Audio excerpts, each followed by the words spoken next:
Pengembangan kasus korupsi pembangunan gedung RSUD Kabupaten Pasaman Barat terus bergulir. Mantan bupati dan mantan sekda turut diperiksa dalam kasus tersebut. Pasalnya, nama mereka ikut disebut oleh sejumlah saksi saat pemeriksaan tim penyidik.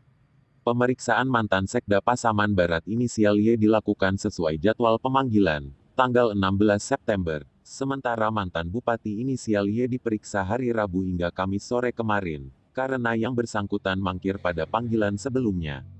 Kajari Kabupaten Pasaman Barat, Ginanjar Cahya Permana menyampaikan, pemanggilan kedua mantan pejabat tinggi Pasaman Barat tersebut, berkaitan dengan pengungkapan kasus mega korupsi RSUD Kabupaten Pasaman Barat, tahun anggaran 2018 hingga tahun 2020.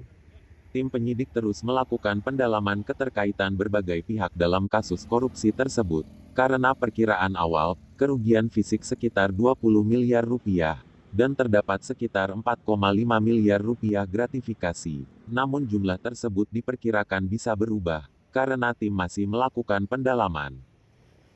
Benar bahwa Kejaksaan Negeri Pasaman Barat pada tanggal 16 September 2022 telah memanggil dua mantan pejabat, yaitu satu mantan bupati, yang kedua adalah mantan sekda. Namun pada tanggal tersebut yang hadir hanya mantan sekda saja, inisial Y. Kemudian mantan bupati tidak hadir ketika itu. Kemudian kita lakukan pemanggilan ulang untuk mantan bupati, dan alhamdulillah mereka mantan bupati tersebut hadir pada tanggal 21